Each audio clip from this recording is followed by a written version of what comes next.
The Book of Daniel has two faces. It presents optimistic tales of friendship and triumph in the face of danger on the one hand, and bizarre visions of a dystopian future and the end of history on the other. The contrast between traditional Christian interpretations of Daniel and the modern academic understanding is just as stark. In this video, we'll look at the genre and contents of Daniel, especially its prophetic visions, to see why scholars date it to the 2nd century. The purpose of this video is not to debate Daniel's date and authorship or to present both sides, as it were. After all, there has not been serious disagreement about its dating and historical setting since the late 19th century. However, I think anyone interested in the Bible, regardless of their religious commitments, will benefit from understanding the origins of Daniel's stories and visions, and why the mainstream view is what it is. For this video, I am heavily indebted to John J. Collins's masterful commentary on Daniel, published as part of the Hermeneia series, as well as the newer commentary by Carol A. Newsom for the Old Testament Library series.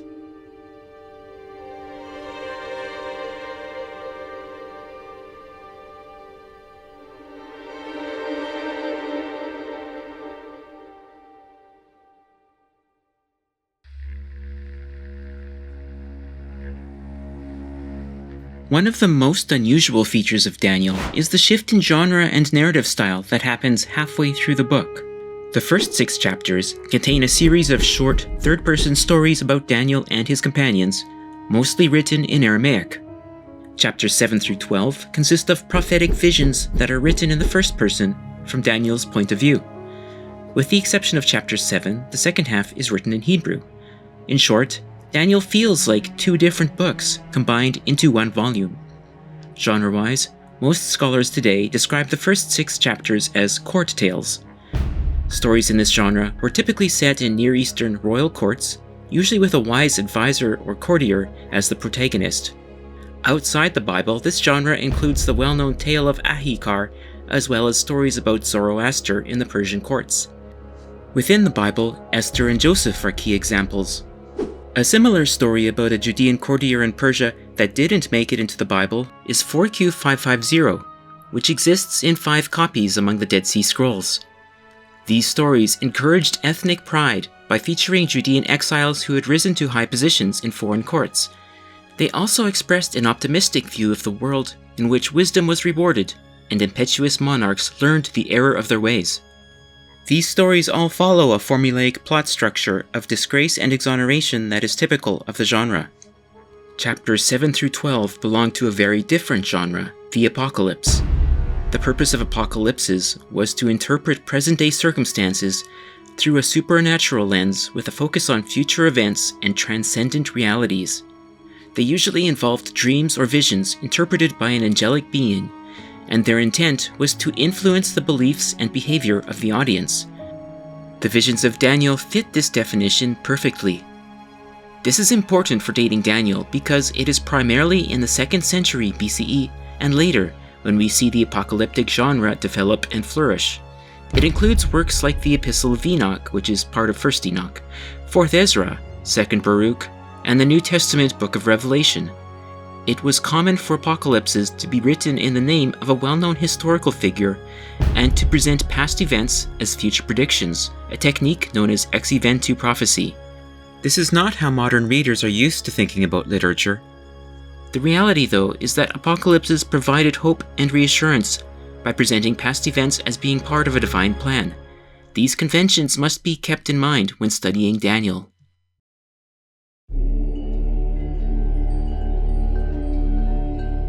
Many of the dates and historical details in Daniel pose severe difficulties if we are supposed to understand it as a 6th century historical document.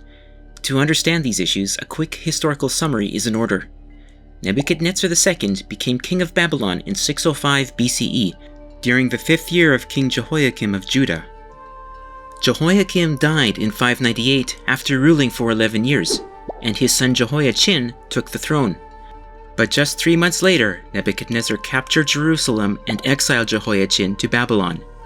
Zedekiah was put on the throne, but he eventually rebelled against Babylon, so Nebuchadnezzar returned, sacked Jerusalem, and deported its population in 587. This is considered the start of the Babylonian exile. The Neo-Babylonian Empire lasted for 48 years under 4 more kings, until King Cyrus of Persia conquered Babylon in 539. The Achaemenid Persian Empire remained in power until 330, when it fell to Alexander the Great, and the Hellenistic period began.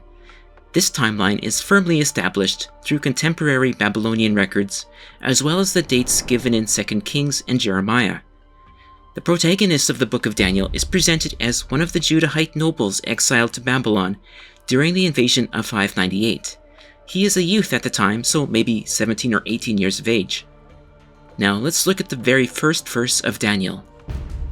In the 3rd year of the reign of King Jehoiakim of Judah, King Nebuchadnezzar of Babylon came to Jerusalem and besieged it. Immediately we face a minor problem because, as we just saw, Nebuchadnezzar first besieged Jerusalem in 598, after the end of Jehoiakim's 11-year reign. There is no way to harmonize this with the timeline established by other Bible passages and Babylonian records. As Collins puts it, the statement of Daniel that Nebuchadnezzar besieged Jerusalem in the 3rd year of Jehoiakim's reign cannot be reconciled with any plausible reconstruction of the course of events. Collins suggests that the author of Daniel 1 misunderstood the statement in 2 Kings 24:1 that Jehoiakim served Nebuchadnezzar for 3 years before rebelling, taking this to mean that Jehoiakim only reigned for 3 years. Now, does this error affect the meaning and message of the court tales that follow? Not at all. However, this discrepancy does support the view that we are reading creative literature with a theological message rather than a record of historical events. Daniel 2 verse 1 presents a similar problem. It says that in the 2nd year of Nebuchadnezzar's reign, the king has a dream, which eventually Daniel interprets for him. However, Nebuchadnezzar did not besiege Jerusalem until the 7th year of his reign, and if we include Daniel's 3 years of court training in chapter 1, the earliest this story could plausibly occur is in Nebuchadnezzar's 10th year. Furthermore, chapter 2 proceeds as though the king had never heard of Daniel, even though he had met Daniel and appointed him to the court in chapter 1. Again, this does not negate the story's message and importance, but it does support the view that Daniel is a loose collection of stories compiled at a late date, rather than a 6th century eyewitness record. It's not my intention to beat a dead horse, but I want to make it clear that these are not mere scribal errors we can hand-wave away.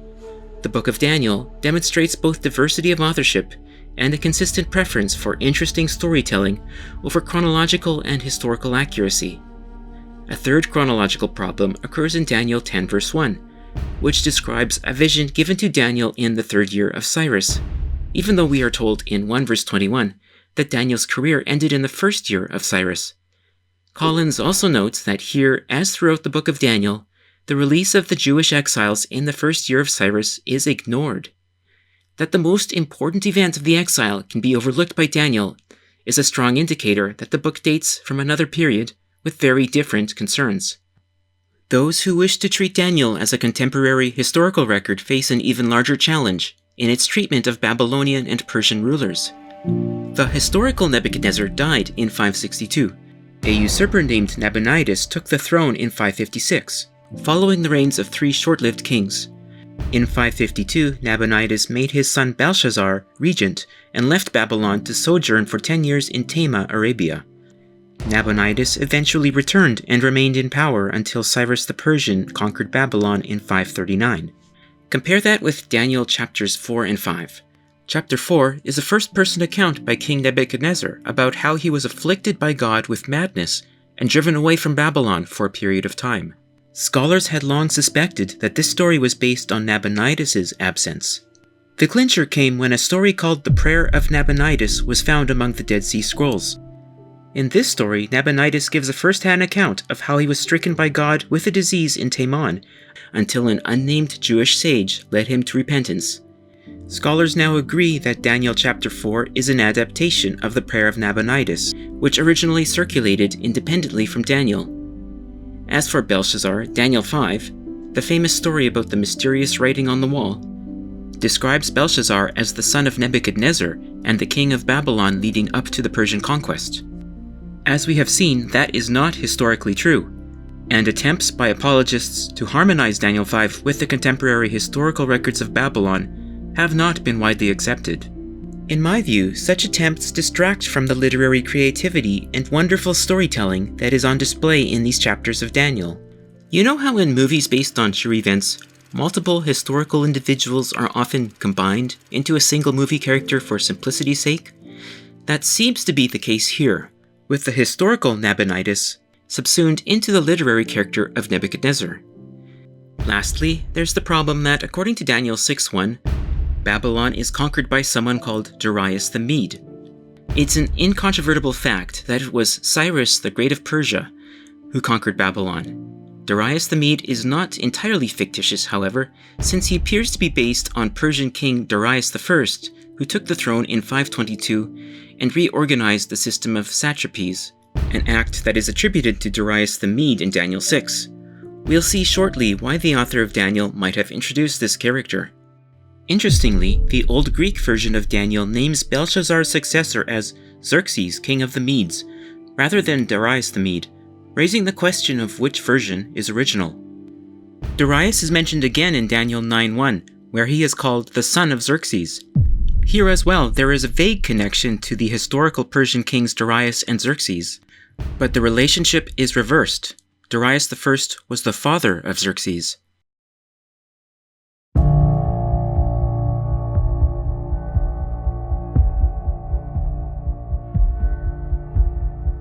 In the Court Tales section of Daniel, Daniel himself is not the recipient of prophetic visions. However, he has wisdom and the gift of interpreting the dreams of others, much like Joseph in Pharaoh's court.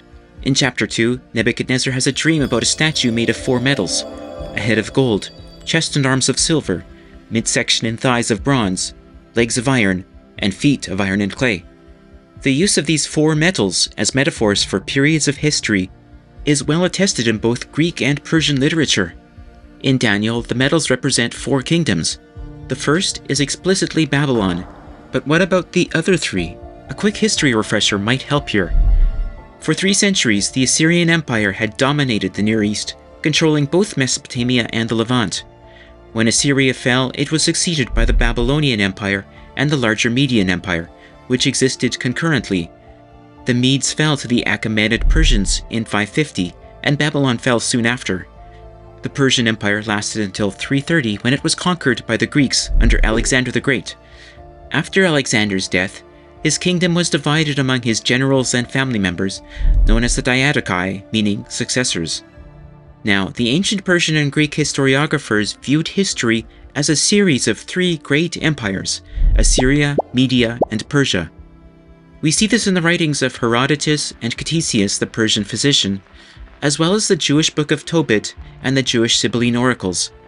Later Roman historians added Greece and Rome to this sequence. The Greeks are the last empire Daniel shows knowledge of, and the Roman conquest was still more than a century away, so there is no doubt that the iron legs are Greece and the mixed iron feet are the Diadochi.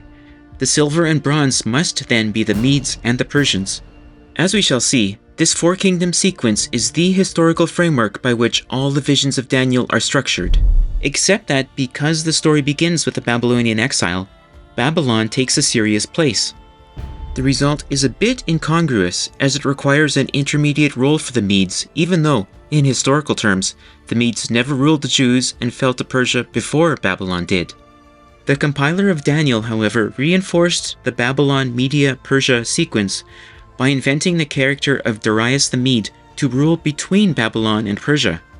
This literary decision also dovetailed nicely with Jeremiah's earlier prediction that the Medes would destroy Babylon. Daniel's use of this 4-kingdom framework helps us narrow down when it was written. Since chapter 2 is aware of the Greek conquest and the Diadochi, it must have been written after 312 BCE. Collins notes that this story contains no hint of persecution against the Jews, meaning it was likely written before the reign of Antiochus IV.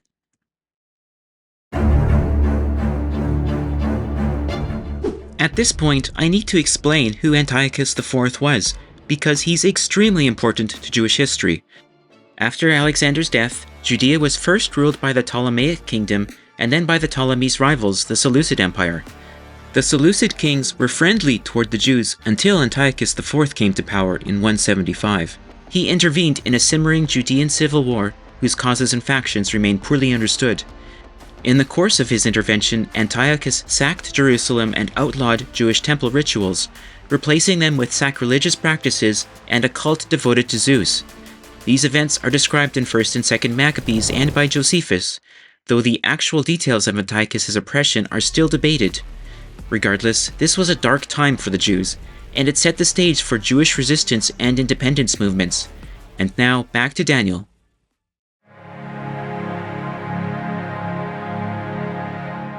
After chapter 6, we leave the court tales behind. Daniel is now the dreamer rather than the dream interpreter. In chapter 7, Daniel has a dream about 4 strange beasts: a lion with eagle's wings, a bear with 3 tusks, a leopard with 4 wings and 4 heads, and a monster with 10 horns. Then God arrives to judge the earth. The monster is put to death, the other beasts lose their dominions, and a human-like being arrives and is given dominion over the world. Modern scholars understand the 4 beasts to represent the same kingdoms as the 4 metals in chapter 2. The lion is Babylon, the bear is Media, the leopard is Persia, and the monster is Greece. The 10 horns on the monster are probably Alexander and the Seleucid kings. The 11th horn is Antiochus IV, and the 3 horns he uproots were probably his brother and 2 nephews who preceded him. This vision stands in stark contrast to the previous chapters. The Gentile kings are no longer legitimate rulers, but beasts from the sea, an ancient symbol of chaos and danger in the Bible. And scholars believe this new perspective is brought on by the oppression under Antiochus IV. The strongest clue is found in verse 25. He will think to change times and law. According to Collins, this refers to the decree of Antiochus in the year 167 that suppressed Jewish practices and imposed pagan worship in Jerusalem. In fact, chapter 7 is usually dated precisely to late 167 BCE, since it implies a setting during the months between Antiochus' decree and the profaning of the temple. It specifies that this abomination will last for 3.5 years. This chapter was written during the worst crisis the Jews had faced in centuries. It gave its readers hope by providing a whole new perspective on history, drawing on powerful mythological allegory to show that, while the Gentile empires threatened creation, the Ancient of Days and his chosen people would soon prevail.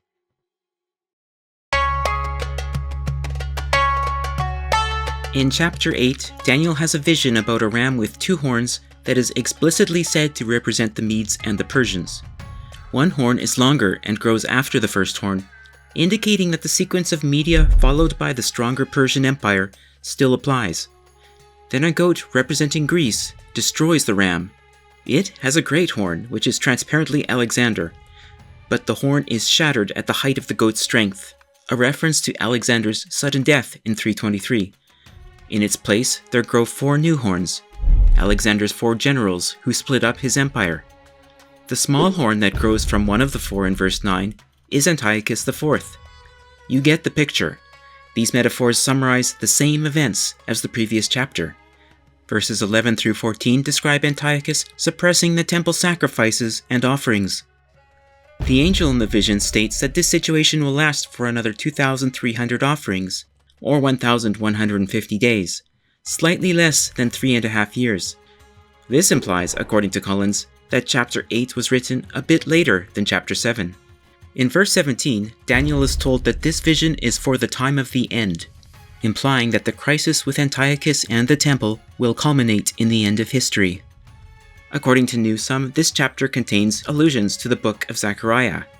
In a sense, such allusions are anachronistic, since Daniel sees his vision in the 3rd year of Belshazzar, whereas Zechariah was written under Darius I several decades later.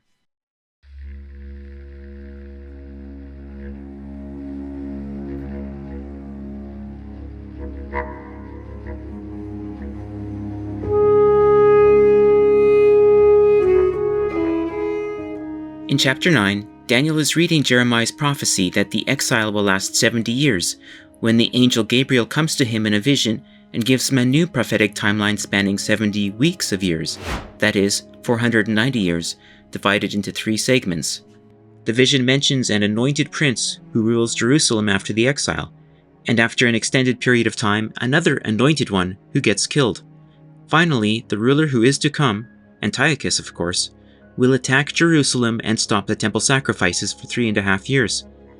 This vision, like the previous ones, is concerned with history from the Persian period until the rise of Antiochus and the desecration of the temple, with the expectation that this crisis will last 3.5 years. The two anointed leaders in the vision are usually understood to be Joshua, the first high priest of the post-exilic temple, and Onias III, the high priest who was murdered around 172 BCE by a Seleucid official.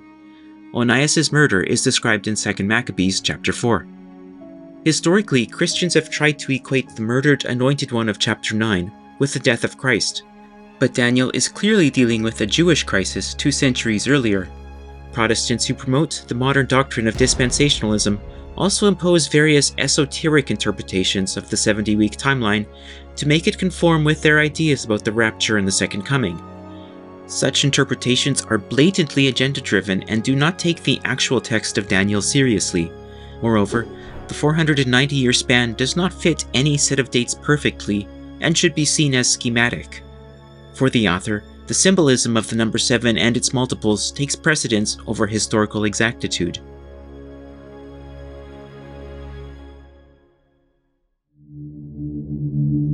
Daniel's final vision is focused on the politics of the Greek Empire and Diadochi, particularly the rivalry between the king of the south, the Ptolemaic kingdom, and the king of the north, the Seleucid kingdom.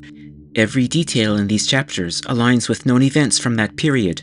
One gets the sense that the author is cramming the prophecy with needless detail to impress the reader with its accuracy. This vision also reveals who is most likely responsible for the Book of Daniel, a group of teachers and scribes called the Masculine, or wise.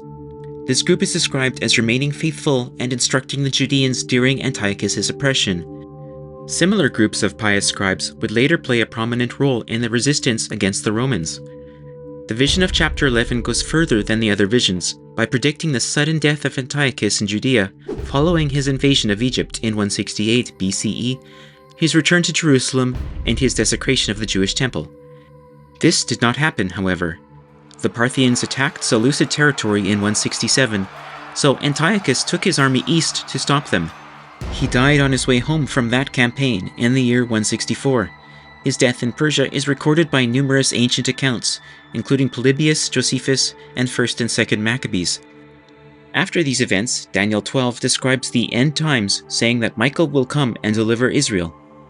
Some of the dead will be resurrected, and the Masculine will shine like the stars forever and ever. Because the author of this vision knew the detailed history of the Seleucids up to the year 167, but was unaware of Antiochus' death in 164, not to mention the fact that the coming of Michael and the resurrection did not take place, scholars almost universally agree that the book reached its final form sometime during those 3 years.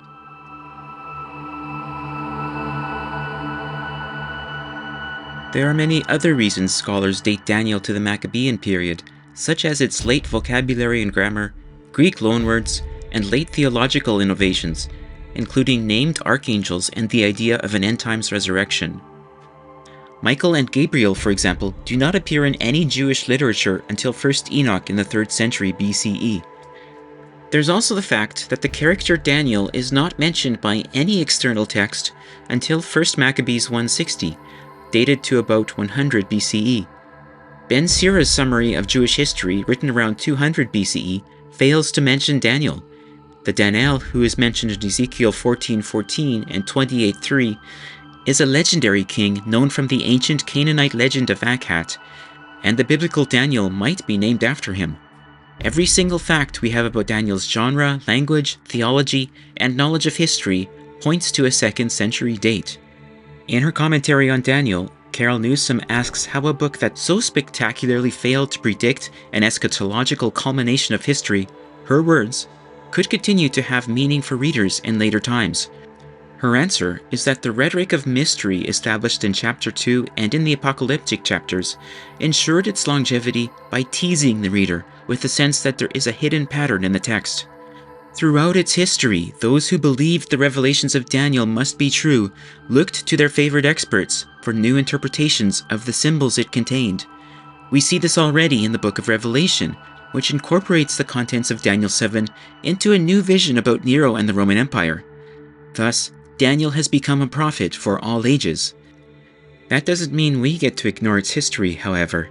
As responsible readers and scholars of the Bible, our goal is to uncover the original context of Daniel and to reconstruct the historical situation of its actual authors and recipients. By doing so, we honor the people who inhabited that world and who looked to the Book of Daniel for hope and reassurance during one of Judea's worst crises. And just who do you think you are? I am an angel of the Lord. Yeah, well, you know what you look like to me. Dessert. Yeah, angel food cake. You guys get the...